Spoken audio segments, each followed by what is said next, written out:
नमस्कार दोस्तों, मैं सचिन सिंह गोल्फार एजुकेशन टीम की तरफ से आप सबका स्वागत करता हूं। तो हम यहां पे लेके आ गए हैं फ्यूचर एमसीक्यू के कुछ महत्वपूर्ण क्वेश्चन, जिसमें आज हम लोग बात करेंगे वेल्डिंग चैप्टर के क्वेश्चंस पे। तो आज का यहाँ पे पहला क्वेश्चन है, स्टेनलेस स्टील के गैस वेल्डिंग में किस प्रकार के फिलर रॉड का उपयोग किया जाता है। यानी स्टेनलेस स्टील का अगर जो है गैस वेल्डिंग करनी हो तो वहाँ पे आप किस टाइप के फिलर रॉड का यूज करेंगे, उसके बारे में यहाँ पे पूछा जा रहा है। तो इसमें 4 ऑप्शन है, तो यहाँ पे कौन सा ऑप्शन सही होगा? आपका सी सही होगा, यानी कोलम्बियन स्टेनलेस स्टील जो है यहाँ पे यूज करेंगे।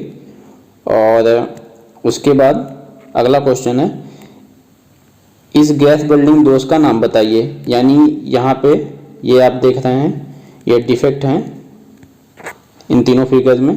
तो इस डिफेक्ट को आपको बताना है कि ये किस टाइप का डिफेक्ट है, यानी पोरोसिटी है या फिर पिघलने की कमी यानी फ्यूजन की कमी है, या फिर ऑक्सीकृत वेल्ड है, या फिर अपूर्ण पेनिट्रेशन की वजह से ये हुआ है। तो ये जो है इसमें जो आपका आंसर होगा ये बी आपका सही है, यानी पिघलने की कमी यानी फ्यूजन की कमी के कारण इस टाइप का डिफेक्ट यहाँ पे आया हुआ है, यानी 233 में आपका बी यहाँ पे सही होगा। फिर अगला क्वेश्चन है, यदि नोजल मोल्टन पूल को छूता है तो क्या होगा। तो यदि आपका नोजल जो है वो मोल्टन पूल को अगर छूता है तो वहाँ पे ये बैक फायर होने की जो है संभावना होती है। तो इस चीज़ से हमेशा बचना चाहिए, यानी बैक फायर ना होने पाए, इस चीज़ का ध्यान रखें। और अगला क्वेश्चन है यहाँ पे, आर्क वेल्डिंग में इस जोड़ का नाम बताइए। यानी ये आप फिगर यहाँ पे देख सकते हैं, ये जो फिगर है यहाँ पे, इस फिगर को आप देख के बताइए ये किस टाइप की आर्क वेल्डिंग है यहाँ पे। तो यहाँ पे 4 ऑप्शन है आपके पास ए बी सी डी। तो इन चारों में से आपका कौन सा ऑप्शन सही होगा 235 नंबर क्वेश्चन में? तो ये आपका सी यहाँ पे सही है, यानी किस टाइप का है ये? Half open corner joint. ये आप फिगर है यहाँ पे, ये हाफ ओपन कॉर्नर जॉइंट है यहाँ पे। और अगला क्वेश्चन है, एसी वेल्डिंग ट्रांसफार्मर का कार्य क्या है। यानी एसी वेल्डिंग में जो ट्रांसफार्मर यूज किया जाता है उसका कार्य क्या होता है, उसके बारे में यहाँ पे पूछा जा रहा है। तो ए ऑप्शन है, या निम्न वोल्टेज उच्च धारा एम्पीयर में परिवर्तित करता है, या फिर यह उच्च वोल्टेज और निम्न धारा एम्पीयर में परिवर्तित होता है, या फिर यह कम वोल्टेज और कम करंट एम्पीयर में परिवर्तित होता है, या फिर यह उच्च वोल्टेज और उच्च धारा एम्पीयर में परिवर्तित होता है। तो 236 का जो आपका ऑप्शन सही होगा ये सही होगा क्या? यानी यह निम्न वोल्टेज उच्च धारा एम्पीयर में परिवर्तित होता है आपका एसी वेल्डिंग जो ट्रांसफार्मर होता है ये, यानी ए नंबर यहाँ पे उसका सही है। और अगला क्वेश्चन है, एसी वेल्डिंग ट्रांसफार्मर का नुकसान क्या है। यानी एसी वेल्डिंग से आप जो है अगर यूज करते हैं तो उससे जो है क्या जो है नुकसान हो सकता है। यहाँ पे 4 ऑप्शन है, अधिक प्रारंभिक लागत, या फिर आर्क फ्लो से मुक्ति नहीं होती, या फिर अधिक रख रखाव, या फिर अलाउ धातु वेल्डिंग के लिए उपयुक्त नहीं। तो अगर आप एसी जो है ट्रांसफार्मर का यूज करके वेल्डिंग कर रहे हैं तो आप अलाउ धातु की वेल्डिंग नहीं कर सकते, यानी 237 में आपका डी सही होगा। आप अलाउ धातु की वेल्डिंग के लिए ये उपयुक्त नहीं होता है। और फिर अगला क्वेश्चन है, विद्युत लाइनों से दूर क्षेत्र के काम में कहीं भी किस आर्क वेल्डिंग मशीन का यूज किया जा सकता है। यानी जहाँ पे विद्युत सप्लाई ना अवेलेबल हो और वहाँ पे आर्क जो है वेल्डिंग मशीन का यूज करना हो तो आप किसका यूज करेंगे। तो यहाँ पे आपको 4 ऑप्शन जो है मिलते हैं। और पहला ऑप्शन है यहाँ पे रेक्टिफायर सेट का, मोटर जनरेटर सेट, या फिर इंजन जनरेटर सेट, या फिर एसी वेल्डिंग ट्रांसफार्मर का। तो इन चारों में से आप किसका यूज करेंगे? आप यूज करेंगे वहाँ पे इंजन जनरेटर सेट का, जहाँ पे विद्युत सप्लाई ना हो। और अगला क्वेश्चन है, कौन सी आर्क वेल्डिंग मशीन इलेक्ट्रोड और जॉब में बेहतर ऊष्मा वितरण प्रदान करती है।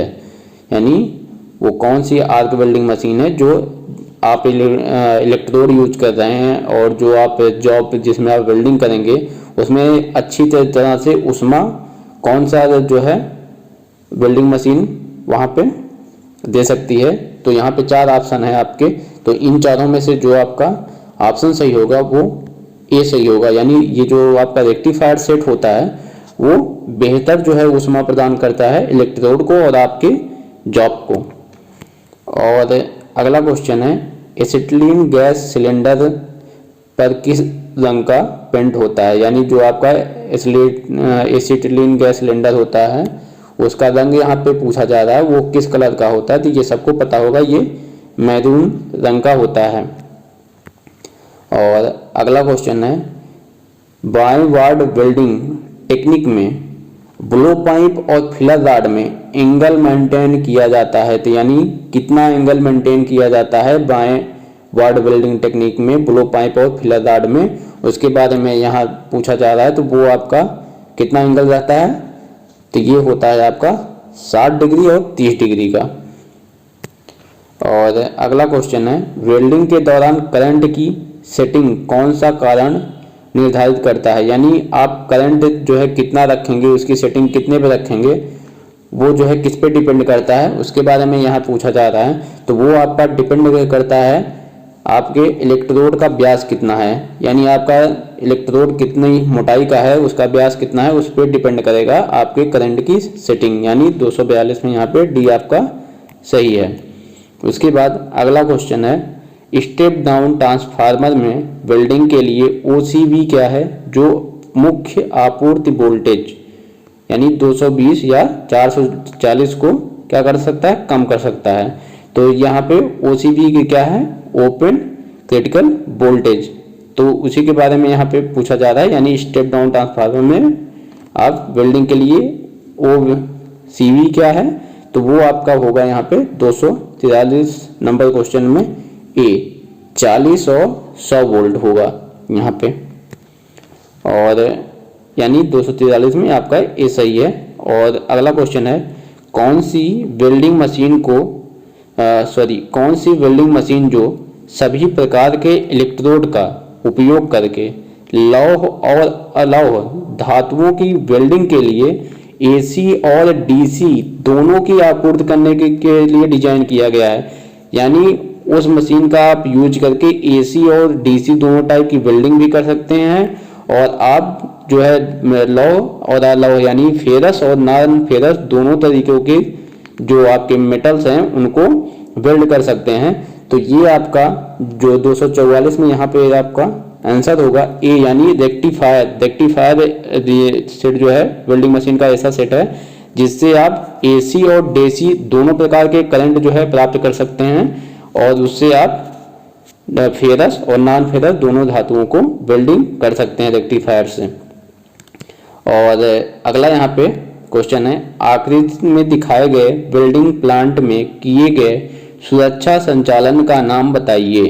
तो ये यहाँ पे जो आपको फिगर दिख रहा है इसमें ये आप देख रहे हैं, तो इसमें कौन सा सुरक्षा संचालन का जो है प्रयोग किया जा रहा है उसके बारे में बताना है। तो यहाँ पे 4 ऑप्शन है, कंप्रेसर फ्यूज को निकालता है, या फिर गैसों को साफ करने के लिए सतह को ठंडा करता है, या फिर पानी सतह को साफ करने के लिए, या फिर निकास वाहिनी फ्यूज और गैस को क्या करती है, पकड़ती है। तो यहाँ पे जो आपका ऑप्शन सही होगा ये आपका डी यानी लास्ट ऑप्शन आपका 245 में सही होगा। तो इसी के साथ यहाँ पे आज का जो है टॉपिक यहाँ पे समाप्त होता है। नमस्कार, धन्यवाद।